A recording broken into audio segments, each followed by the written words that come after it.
The war in Israel is growing worse. Some trucks start to open up for what they're calling humanitarian aid from the Egypt side into Gaza. I'll tell you why this is a serious problem here in a moment. Take a look at what is happening there. Also, in this video, you must hear what former Vice President Mike Pence says about sending U.S. troops into Israel to rescue American hostages. You must hear this. Americans Judith Ty Renan and Natalie Shoshana Renan from Evanston, Illinois, reunited with family inside of Israel. U.S. officials are now working to get 10 additional Americans who remain unaccounted for back home this morning. Joining me now is NBC News senior national correspondent Jay Gray, who's live from Tel Aviv, Israel. Jay, good morning. What is the latest update on the Rafah crossing temporarily opening, not only for foreigners to get out, but for humanitarian aid to come in? Yeah, and to this point, we haven't seen any of those foreign nationals make the trip back into Egypt. We have seen, as you talked about, those 20 trucks move through. It was a very brief opening, open long enough for the 20 trucks to get in, and now they begin to distribute the food, water, medicine, and medical supplies that have been so needed there for the last 2 weeks. We know there are more than 2 million people in Gaza, caught in the crossfire here, and that's something they're in desperate need of as well. Hospitals on the verge of not being able to run equipment. They have no power. Generators can't be run without the fuel, so that's something they are pressing for as well. And you talked about the foreign nationals. The State Department says there are about 600, 650 Americans in Gaza. We know that many have gathered at the Rafah crossing with Egypt, anticipating that it would open and some people would be allowed to clear through. We haven't seen that to this point, but it continues to be something that the State Department, as well as those on the ground, are talking about. We're watching. Jay, only 2 Americans have been freed so far by Hamas in that surprise release yesterday, but obviously dozens more still held captive by Hamas. Any news on whether or not some more hostages might be released with the assistance of Qatar? Yeah, and first of all, Katie, great that the mother and daughter were released. And let's remember that Judith Renan was released on humanitarian grounds. She's got a bit of an illness, and so that's, according to Hamas, the reason that she was released. As you would expect, everyone playing it very close to the vest as far as negotiations to release hostages. We know there are about 200. The State Department has said there are about 10 Americans still unaccounted for, and they believe that many of those may be hostages as well. We know that officials in Qatar are working as intermediaries in between Hamas and the other foreign entities trying to have their hostages freed. But again, at this point, it's all backdoor diplomacy and something that you can understand they don't want to share publicly for fear of blowing any type of deal. And therein lies the problem. Normally 400 trucks per day come in from that side of Egypt into Gaza. Now, for days, 0 has been coming in, no supplies at all. Now they finally have let 20 trucks go in, and those trucks are going to simply get gobbled up by Hamas, the terrorist group in charge there. None of those supplies are going to go to the people in need. Hamas is going to just gobble up those supplies. They're in control. They're the ones with the weapons. Nothing is going to go to the people in need there, unfortunately. And they're going to take what they want, and not until there's enough supplies there to overflow to the people in need will there be what goes to the people in need, and or until they let enough go through. This is the problem here. So this is the problem. This is what most people don't even realize yet. This is a sad, tragic story, and just one of the many tragedies going on here in this area. And we have thousands and thousands of innocent people killed on both sides here. And this is just the beginning. We're now 2 weeks into this incident. This is just words can't even describe what is going to happen here going forward, and what has already happened here. You know, and so far, these hostages that have been just taken by Hamas have basically only been, you know, released by Hamas's will.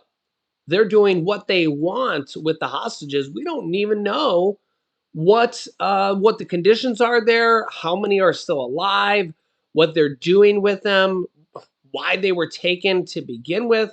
This is terrorism. This is terrorism, and what they're doing there with them. You just got to think about this here.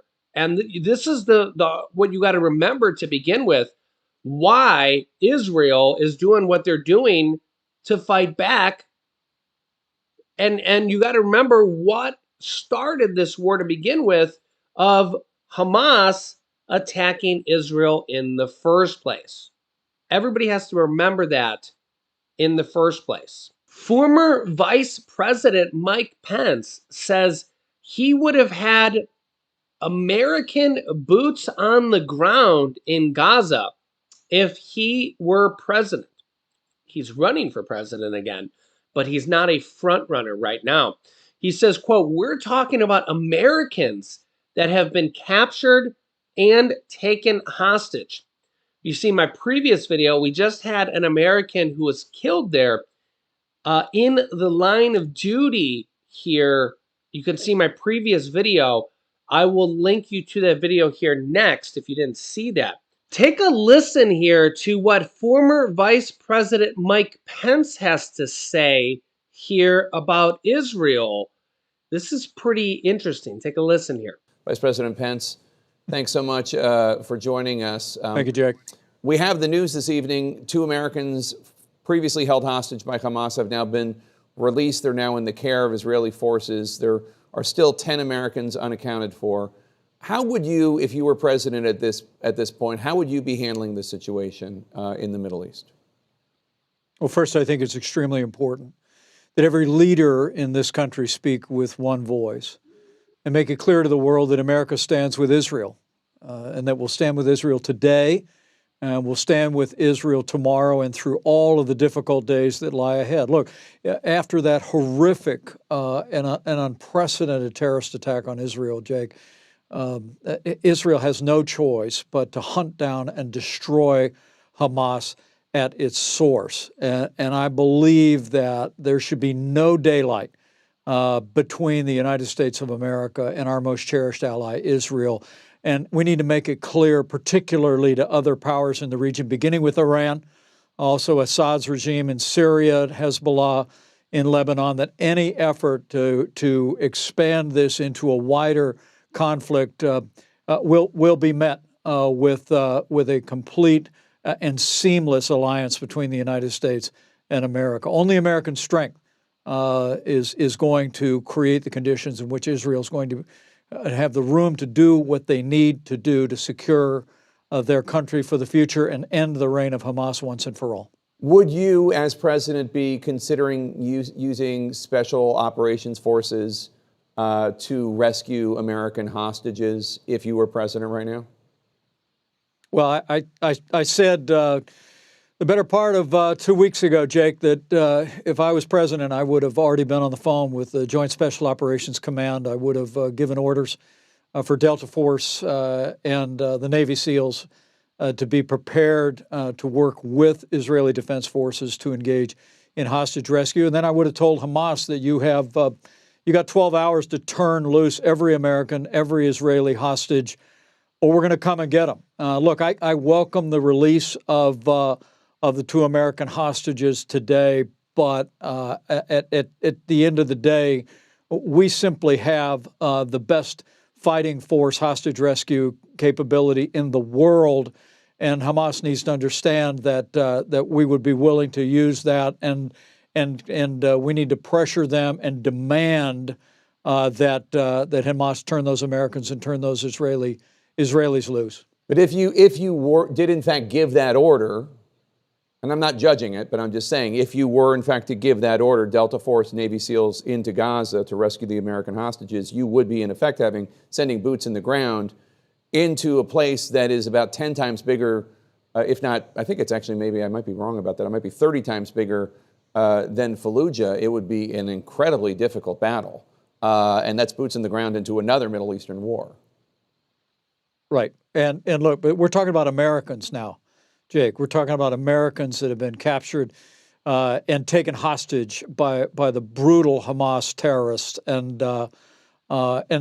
that's what our team exists for. So I've seen the Delta Force rehearsals at Fort Bragg. I've stood on the beach at Coronado with the Navy SEALs. These are the best in the world. But look, I also believe that we need to stand shoulder to shoulder with Israel on this issue of aid into the Gaza Strip. That Israel's made it clear no aid will pass across any border between Israel and Gaza until those hostages are turned loose. I think we need to make that U.S. policy, and I would stand by that if I was president of the United States. So let me know your thoughts here in the comments. I will keep you up to date. If you haven't yet, subscribe down below. Click the bell icon so you don't miss out on any new videos. New videos come out here on our YouTube channel every day, 10 a.m., 3 p.m., and 8 p.m. Eastern Standard Time. Make sure to like and share these videos with everybody that needs to hear this. Click here to see the U.S. nuclear test that was just tested,